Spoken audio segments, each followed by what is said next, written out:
हम आज मां मरियम के निष्कलंक गर्भागमन के बारे में हम विस्तार रूप से चर्चा करने वाले हैं। आप सब जरूर सुने होंगे निष्कलंक गर्भागमन कि मां मरियम निष्पाप जन्मी। इस पर बहुत सारे सवाल उठाए जाते हैं और हम कैथलिक, यदि आप कैथलिक विश्वासी हैं, हम भी बहुत बार इसके जवाब नहीं दे पाते हैं, क्योंकि हमसे पूछा जाता है क्या पवित्र बाइबल में इसके बारे में लिखा हुआ है कि नहीं है। तो आज के इस हमारे वीडियो में हम विस्तार रूप से इस पर हम चर्चा करने वाले हैं। तो मैं आपसे अनुरोध करूंगा, आप मेरे साथ मिलकर एक प्रणाम मरिया बोलकर मां मरियम की मध्यस्थता मांगकर हम शुरू करेंगे। पिता और पुत्र और पवित्र आत्मा के नाम पर आमीन। प्रणाम मरिया, कृपा पूर्ण, प्रभु तेरे साथ है। धन्य तू स्त्रियों में और धन्य है तेरे गर्भ का फल यीशु। हे संत मरिया, ईश्वर की माँ, प्रार्थना कर हम पापियों के लिए, अब और हमारे मरने के समय आमीन। प्रिय भाई और बहनों, हम शुरू करते हैं।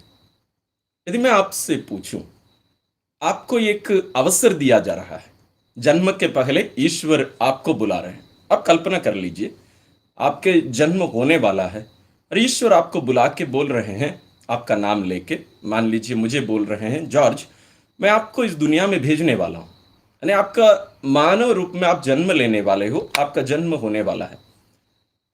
तो आपको अपनी मां को चुनने का अधिकार दिया जा रहा है। तो आपकी मां किस प्रकार की हो, वो किस प्रकार दिखे, उनके किन किन गुण होने चाहिए, क्या क्या परिस्थिति में आपको जन्म लेना है। यदि ये अवसर या अधिकार आपको दिया जाए तो आप क्या करेंगे? मैं विश्वास करता हूं आप ये कोशिश करेंगे कि आपकी मां इस दुनिया के सबसे सुंदर एक महिला हो। आप देखेंगे, यदि आपको ये अधिकार, ये क्षमता भी दी जा रही है कि आप बना सकते हैं उनको। ये केवल नहीं है कि आप चुन रहे हैं, दुनिया में ढूंढ के देख रहे हैं कि हाँ ये मेरे लिए अच्छी मां रहेगी या ये अच्छी रहेगी, नहीं, आपको बनाने का भी अधिकार दिया जा रहा है। तो आप किस प्रकार की एक मां को आप बनाएंगे, चुनेंगे केवल नहीं, बनाएंगे। हम चर्चा कर रहे हैं ईश्वर की मां मरियम के बारे में, यानी पुत्र ईश्वर जिस महिला के द्वारा इस दुनिया में आने वाले थे, उनके बारे में हम चर्चा।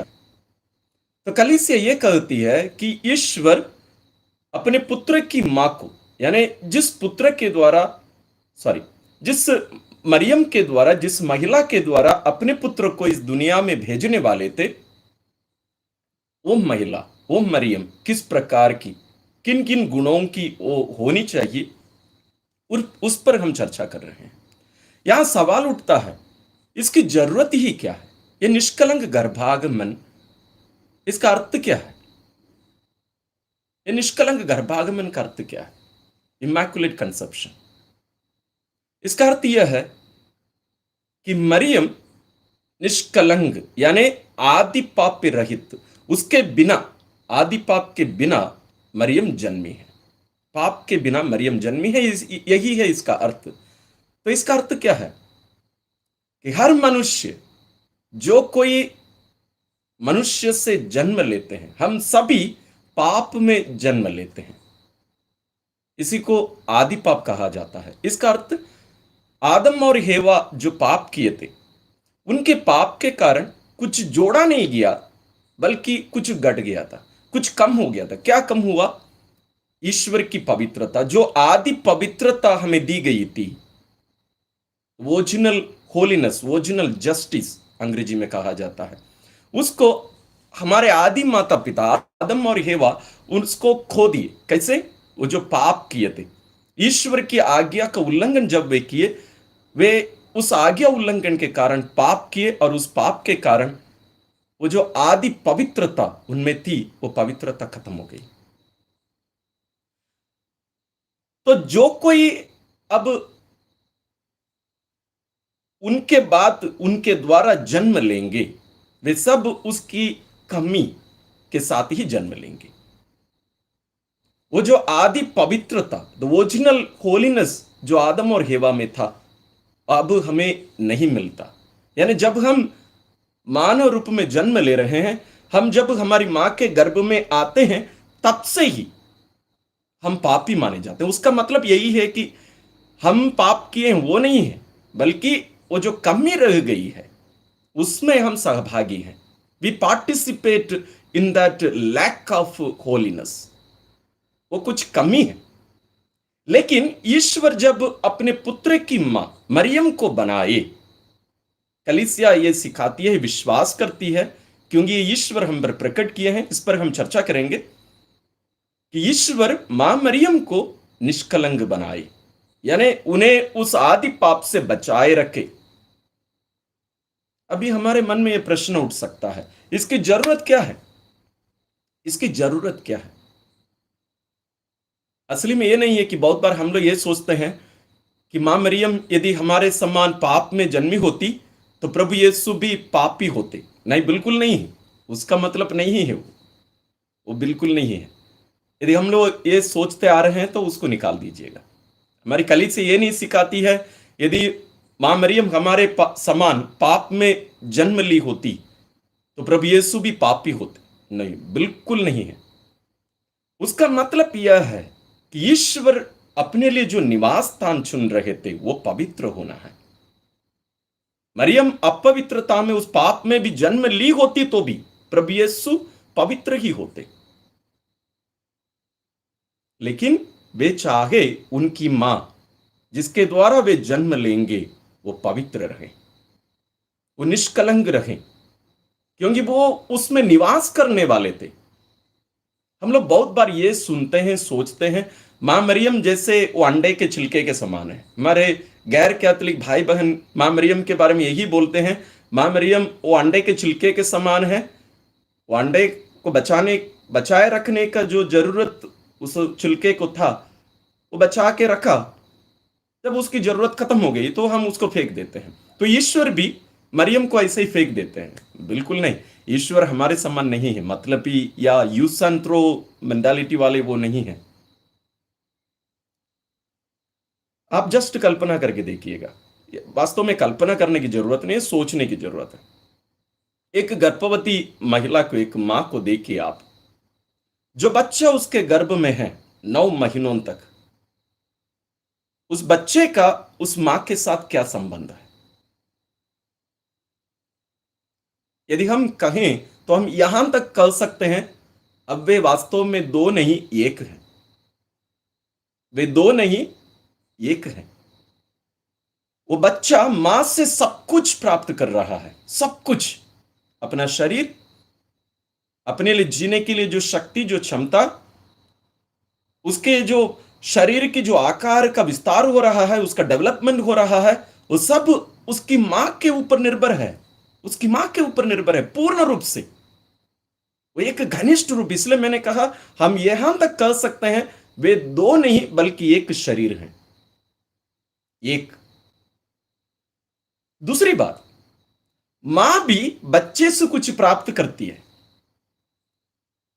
यदि आप कोई साइंस स्टूडेंट हैं या आप मेडिकल से कुछ संबंध रखने वाले व्यक्ति हैं, यदि नहीं है बाद में आप चेक कर लीजिएगा। साइंस ये कहता है जब मां में कोई बीमारी आ जाती है, मान लीजिए, या कोई कमी आ जाती है उसके शरीर में, वो क्या करता है, बच्चे के शरीर से कुछ शक्ति प्राप्त कर देती है। वो मां प्राप्त करती है, यानी बच्चे से भी मां के पास कुछ आता है। ये केवल नहीं मां से बच्चे के पास कुछ जाता है, बल्कि बच्चे से भी मां के पास कुछ आता है। यानी यहां कोई आदान प्रदान होता है, गिव एंड टेक। ये चलते रहता है, ये चलते रहता है। उसके साथ साथ जब वो बच्चा जन्म ले लेता है, बच्चे के अंदर की कुछ बातें वो मां के अंदर ही रह जाती है। मैं कोई कहानी नहीं बता रहा हूं, ये पूरा साइंस कहता है।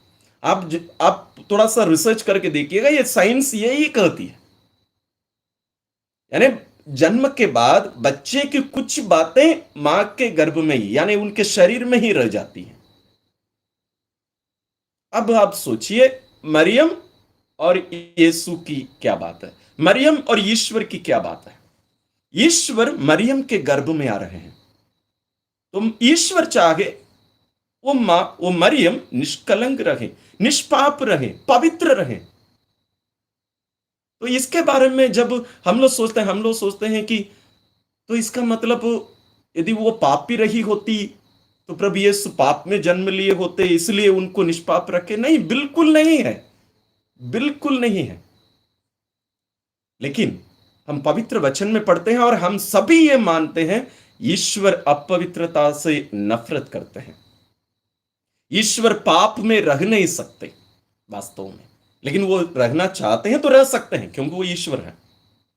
लेकिन वो अपने लिए एक निवास ढूंढ रहे हैं और ईश्वर निर्धारित करते हैं पहले से ही। कब से? हम लोग पवित्र बाइबल में पढ़ते हैं, नबी यिर्मयाह का ग्रंथ में, नबी यिर्मयाह जब ईश्वर द्वारा बुलाए जाते हैं, ईश्वर नबी यिर्मयाह से ये कहते हैं, अध्याय 1 पद संख्या 4 और 5, प्रभु की वाणी मुझे यह कहते हुए सुनाई पड़ी, माता के गर्भ में तुमको रचने से पहले ही मैंने तुमको जान लिया। किसको?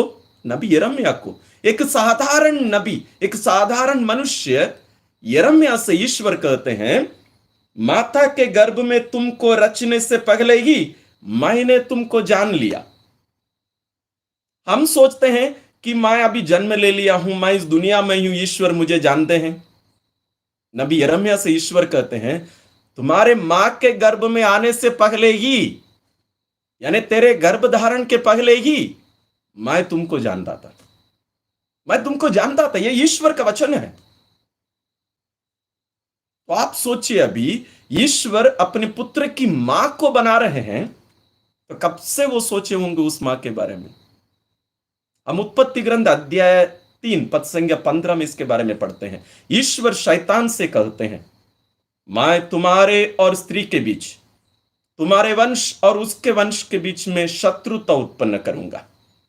तब से ही ईश्वर मरियम को अपने ध्यान में रखे, मरियम को जाने, मरियम को बनाने के बारे में वो योजना बनाते रहे हैं। वो अचानक मरियम इस दुनिया में नहीं आई है। तेरी मां के गर्भ में रचने से पहले ही मैंने तुम्हें जान लिया। और उसके आगे क्या कहते हैं? तुम्हारे जन्म से पहले ही मैंने तुमको पवित्र किया। तुम्हारे जन्म से पहले ही। मां मरियम के बारे में हम जब ये सुनते हैं हम लोग घबरा जाते हैं। लेकिन संत यूहन्ना बपतिस्ता जब उनकी मां के गर्भ में रहे, ईश्वर उसी समय उनको भी पवित्र कर दिए थे। कैसे? वे पवित्र आत्मा से भर दिए गए।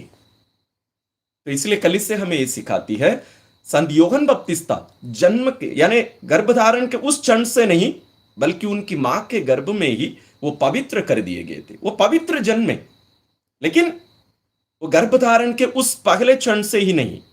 लेकिन मां मरियम उनकी मां अन्ना के गर्भ में जब आई, उस पहले क्षण से ही वो निष्कलंक है, निष्पाप है, वो पवित्र है। इसलिए मां मरियम के बारे में कलीसिया हमें सिखाती है कि मरियम निष्कलंक जन्मी। अब यह प्रश्न उठता है, क्या यह पवित्र बाइबल में इसके बारे में लिखा हुआ है? आपका क्या विचार है? आप जरूर बाइबल पढ़ते आ रहे हैं। हम लोग बाइबल में कहीं भी ये नहीं पाते हैं कि मरियम निष्कलंक जन्मी, या मां मरियम के माता पिता के नाम ये सब हैं, या वो कहां जन्मी थी, वो कहां की रहने वाली थी, वो तो लिखा हुआ है। बहुत सारी बातें पवित्र बाइबल में नहीं लिखी हुई है। तो क्या हम जो बातें लिखी हुई हैं उसी को केवल विश्वास करें? जो सीधा सीधा लिखा नहीं हुआ है, वो शब्द का प्रयोग नहीं किया हुआ है, क्या हम उन पर विश्वास नहीं करेंगे? यदि हम ये सोचेंगे या ये बोलेंगे कि जो बातें पवित्र बाइबल में लिखी हुई हैं, सीधा सीधा जो डायरेक्ट बोला गया है कि इसका मतलब है इसी में विश्वास करना है, उन्हीं पर ही हम विश्वास करने लगेंगे, तो बहुत सारी बातों पर हम लोग जो विश्वास करते हैं वो सब खत्म हो जाएंगे। सबसे पहले पवित्र तृत्व बाइबल में कहां लिखा हुआ है? वो शब्द पवित्र बाइबल में हम कहीं नहीं पाते हैं, कहीं भी नहीं है। इसी प्रकार बहुत सारी बातों को हम देख सकते हैं, बहुत सारी बातों को। इसलिए संत अगस्तिन जो एक महान संत हमारे कलीसिया के केवल कैथोलिक केवल नहीं मानते हैं, गैर कैथोलिक भी उनको बहुत मानते हैं, संत अगस्तीन। वे पवित्र बाइबल की शिक्षा के बारे में या पवित्र बाइबल की बातों को समझने के लिए हमें एक सूत्र, एक छोटा सा एक रहस्य वे हमें बताते हैं। वो यह है, वे कहते हैं नया विधान पुराने विधान में छुपा हुआ है और पुराना विधान नए विधान में प्रकट होता है। मैं दोहराता हूं, नया विधान पुराने विधान में छुपा हुआ है और पुराना विधान नए विधान में प्रकट होता है। इसका अर्थ क्या है? जैसे आप एक आम के पेड़ को जब देखते हैं, वो आम का पेड़ कहां था? वो आम का पेड़ उसके बीज में था। अब वो बीज कहां है? वो आम का पेड़ है अभी। उसी प्रकार है, जो पुराने विधान की बातें हैं वो अब नए विधान में प्रकट हो चुकी है। वो जो बीज के रूप में जो रहस्य था वो आज हमारे सामने प्रकट रूप में है। और ये जो प्रकट रूप में जो रहस्य आज हमारे पास है वो पहले कहां था? वो बीज के रूप में वहां छुपा हुआ था। ये बात को आप मान लेते हैं, समझ लेते हैं तो बहुत अच्छी बात है, नहीं है तो आप पवित्र बाइबल को कभी नहीं समझ पाएंगे। ये एक सिद्धांत है, ये एक बात है जिसको हमें समझना अति आवश्यक है। इसके आधार पर यदि हम देखें तो हम मां मरियम के एक पूर्वाभास को पवित्र बाइबल में बहुत सारे जगहों पर देख सकते हैं, बहुत सारे जगहों पर। एक है कि मां मरियम नए विधान की मंजूषा है, the arc of the new covenant, नए विधान की मंजूषा है। मंजूषा कहां रहती थी? आप लोग जरूर जानते होंगे, निर्गमन ग्रंथ अध्याय 25 और उसके आगे पूरे इस विधान की मंजूषा के निर्माण के बारे में। इस विधान के मंजूषा में ईश्वर की महिमा ठहरी रहती थी और उनके साथ यानी इस्राएलियों के साथ मरुभूमि में यात्रा में ये सामने सामने चलती थी।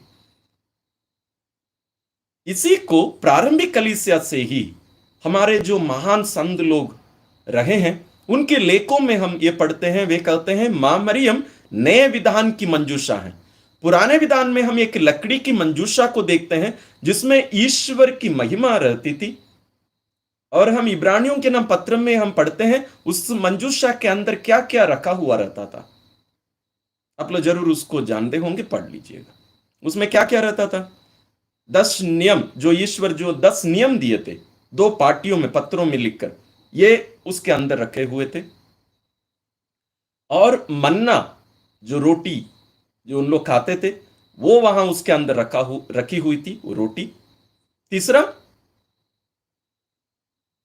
आयरन की जो छड़ी, जो डंडा उसके हाथ में था हारून की, वो उसके अंदर थी।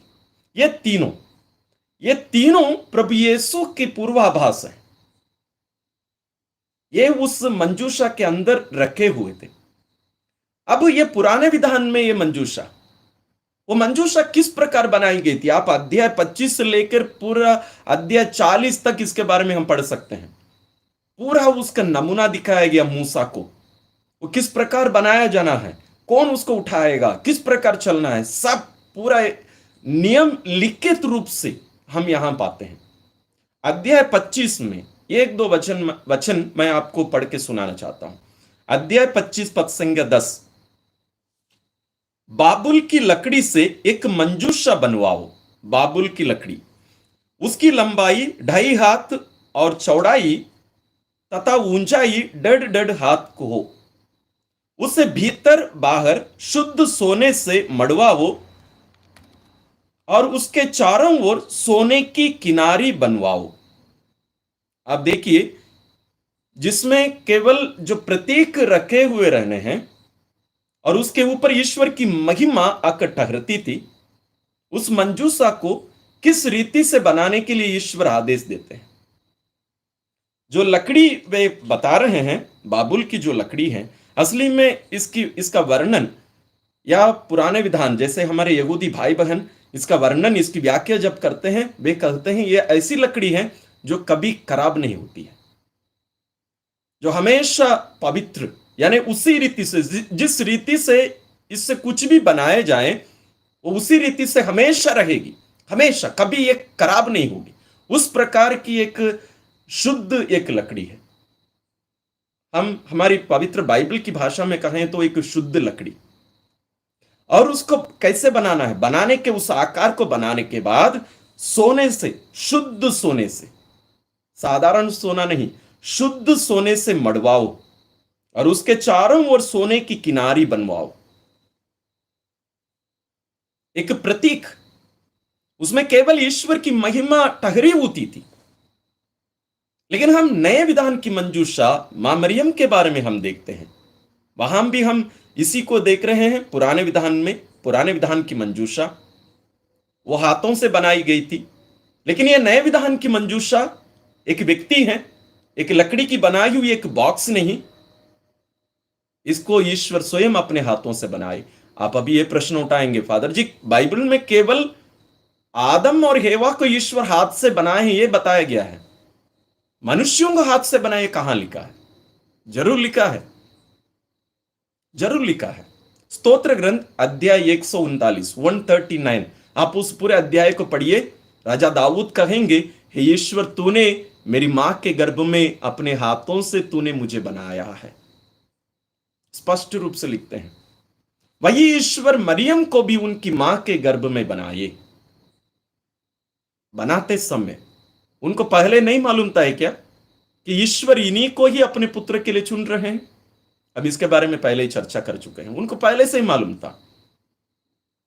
तो ईश्वर मरियम को निष्कलंक पवित्रता में उसको बनाए, क्योंकि वो ईश्वर की निवास है, ईश्वर का निवास, ईश्वर का मंदिर। ईश्वर स्वयं कहते हैं, हम बाइबल में बारंबार पढ़ते हैं, ईश्वर का निवास पवित्र है, ईश्वर का मंदिर पवित्र है, क्योंकि उसमें ईश्वर निवास करते हैं, वो पवित्र है।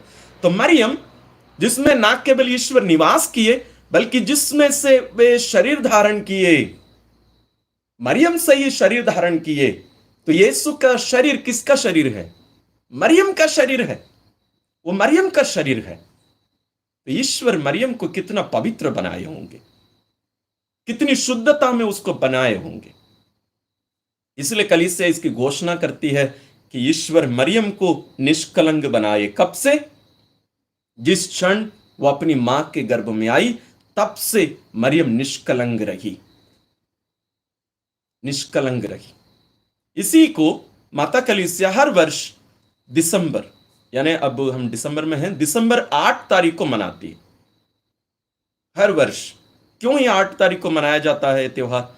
असली में ये पहले से ही ये त्योहार जगह जगह पर मनाया जाता आया, लेकिन ये 1854 को ही संत पिता पियूस 9वें ने इसको एक डॉगमा के रूप में इसकी घोषणा की। डॉगमा का मतलब क्या होता है? डॉगमा का मतलब यह है कि हम जो कैथोलिक विश्वासी हैं, हमें अनिवार्य रूप से इसमें विश्वास करना होगा, अनिवार्य रूप से आपको हमें इसमें विश्वास करना होगा। एक डॉगमा के रूप में इसकी घोषणा की। कब? 8 तारीख, दिसंबर 8, 1854, 1854 को।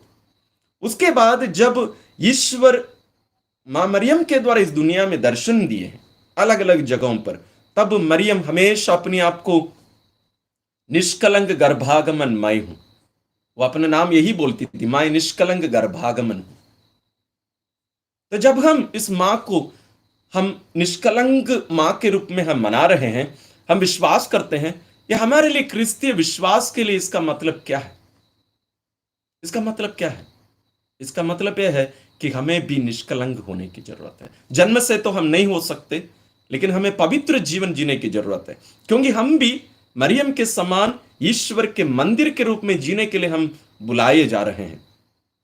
संत पौलुस कुरिन्थियों को लिखते हुए अपना पहला पत्र में अध्याय 3 और अध्याय 6, दोनों अध्यायों में बारंबार इस बात को दोहराएंगे कि हमारा शरीर, हमारा हृदय नहीं, हमारा शरीर पवित्र आत्मा का, ईश्वर का मंदिर है। ईश्वर इस शरीर में निवास करते हैं। तो जब हम ये घोषणा करते हैं कि मरियम को ईश्वर निष्कलंक बनाए, क्योंकि वो उस शरीर में निवास करने वाले थे, उस शरीर से वे शरीर धारण करने वाले थे, तो हमारे लिए भी ये जरूरी है कि हम भी पवित्र जीवन जिए, हम अपने शरीर को पवित्र रखें, हम ईश्वर के साथ जुड़े रहकर, बने रहकर हम जिए। यही इसका मतलब है, अन्यथा ये सब त्योहार हमारे लिए बेकार है। तो आज जैसे हम मां मरियम को नए विधान की मंजूषा कहकर हम बुलाते हैं, उनका आदर सम्मान करते हैं, तो हमारे लिए भी चाहिए हम स्वयं भी और हमारी कलीसिया भी, क्योंकि कलीसिया प्रभु यीशु का शरीर है, ये कलीसिया भी पवित्र होने की जरूरत है। हमें मां मरियम के साथ साथ चलने की जरूरत है। जैसे पुराने विधान में हम देखते हैं, मां मरियम जो नए विधान की मंजूषा है, पुराने विधान की मंजूषा को जब जब लोग अपने सामने, जहां वे जुलूस में जाते थे या जहां कहीं भी युद्ध के लिए भी जाते थे, जब जब मंजूषा उनके साथ रही, तब तब वे विजय होते थे, उन लोग युद्ध जीतते थे। जब जब मंजूषा उनके साथ नहीं होती थी, उन लोग हार जाते थे। तो इसलिए कलीसिया जब मां मरियम को नए विधान की मंजूषा कहकर बुलाती है, उसका मतलब है हमारे जीवन में मां मरियम के एक विशेष स्थान है। उस स्थान को हमें, मां मरियम को हमें देना होगा। और इसके साथ और एक बात मैं जोड़ना चाहूंगा, वो ये है, एक प्रश्न। अब प्रभु यीशु स्वर्ग में है ना, हम सभी विश्वास करते हैं प्रभु यीशु स्वर्ग में है अपनी महिमा के साथ। क्या वो जो मानव शरीर वे धारण किए थे, क्या वो शरीर उनके साथ अभी भी है या नहीं है? बिल्कुल है, क्योंकि उसी शरीर में वे दुख भोगे, उसी शरीर में वे मरे और उसी शरीर के साथ वे पुनर्जीवित हुए। जब प्रभु पुनर्जीवित हुए, उनकी कब्र में उनका शरीर नहीं पाया गया था, शरीर नहीं था उधर, क्योंकि उसी शरीर के साथ वे पुनर्जीवित हुए।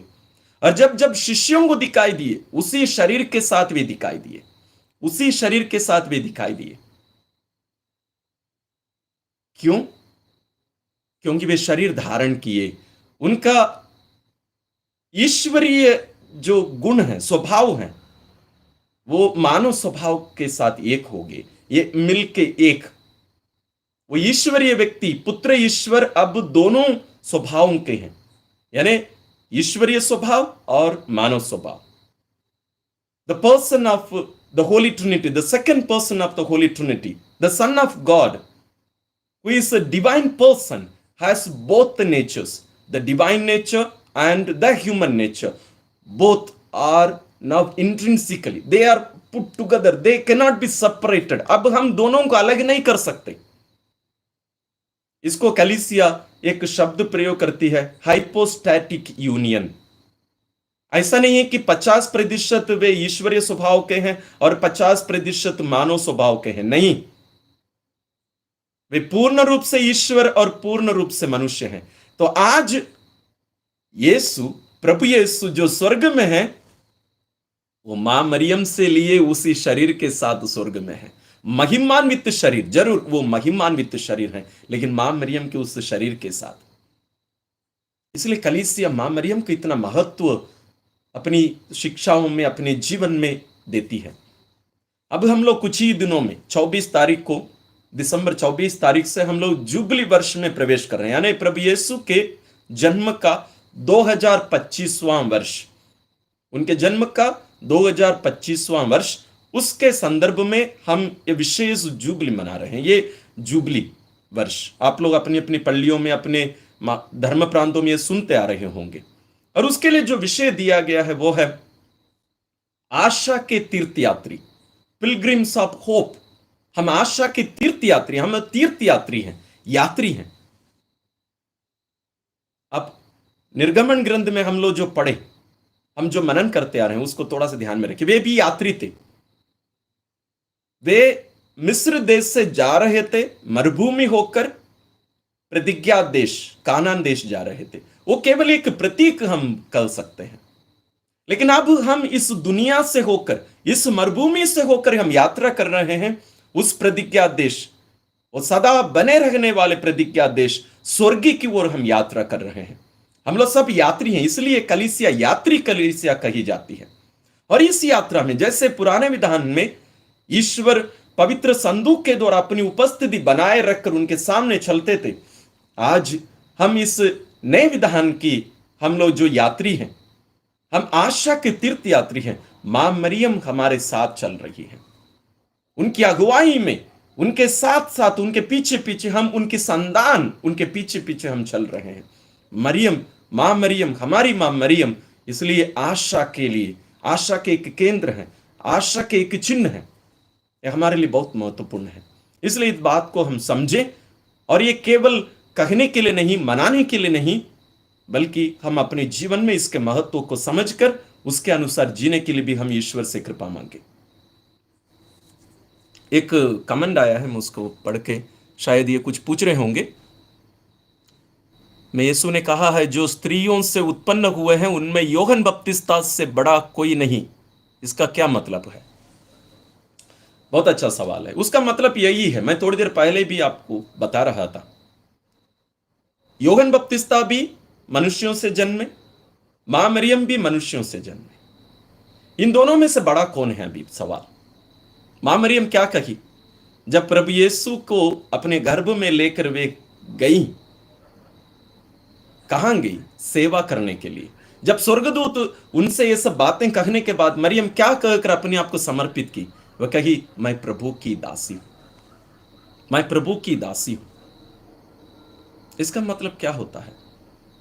प्रभु यीशु स्वयं कहे हैं, जो अपने आप को बड़ा मानता है वो छोटा बनाया जाएगा, जो अपने आप को छोटा बनाता है वो बड़ा बनाया जाएगा। अन्य कोई एक जगह पर प्रभु यीशु ये भी कहेंगे, जो मेरी शिक्षा सुनता है और इसको पालन करते दूसरों को भी सिखाता है, वो स्वर्ग में सबसे बड़ा माना जाएगा, सबसे बड़ा माना जाएगा। उसका मतलब हम लोगों को ये नहीं होना चाहिए कि हम एक एक वचन को अलग अलग निकाल के उस पर इसकी टिप्पणी करने की हम कोशिश करेंगे तो हम लोग खो जाएंगे। हम इन दोनों में से कौन सबसे बड़ा है? मरियम सबसे बड़ी है या यूहन्ना बपतिस्ता सबसे बड़े हैं? हम इसकी चर्चा करने जाएंगे तो आपका क्या विचार है? इसका अर्थ असली में हमें यही निकालना है। यूहन्ना बपतिस्ता स्वयं भी बोले प्रभु यीशु के बारे में, मैं उनके जूता उठाने योग्य भी नहीं हूं, और अन्य एक जगह पर, अन्य सुसमाचार में लिखा हुआ है, उनके जूते का फीता खोलने भी मैं योग्य नहीं हूं। वे सब अपने आप को बहुत छोटा मानते चले। प्रभु यीशु क्यों यूहन्ना बपतिस्ता को बड़ा माने? उसका मुख्य कारण यही है, क्योंकि वे पुराने विधान और नए विधान दोनों को जोड़ने वाले एक नबी हैं।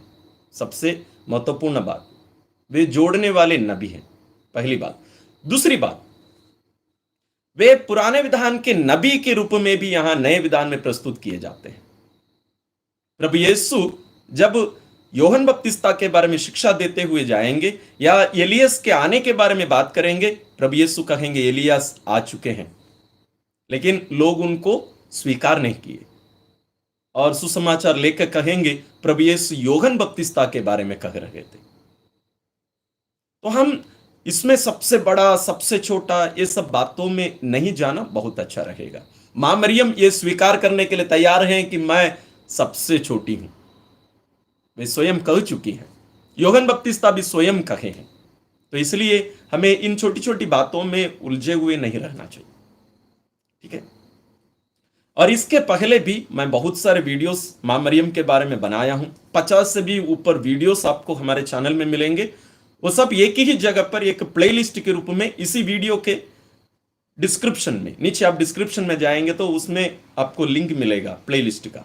और निष्कलंक गर्भागमन के बारे में भी मैं इसके पहले वीडियोस बनाया हूं, उसके भी लिंक्स आपको मिलेंगे। उसको विस्तार रूप से, अभी क्या है लाइव करके हम बता रहे हैं तो कुछ कुछ बातें छूट भी जाती हैं। वो विस्तार रूप से, जैसे निष्कलंक गर्भागमन के बारे में 10 बातें, ऐसे भी एक वीडियो है, उसका भी लिंक मैं डिस्क्रिप्शन में दिया हूं। आप उनको भी देखकर इस महत्वपूर्ण रहस्य को गहराई से आप समझिए।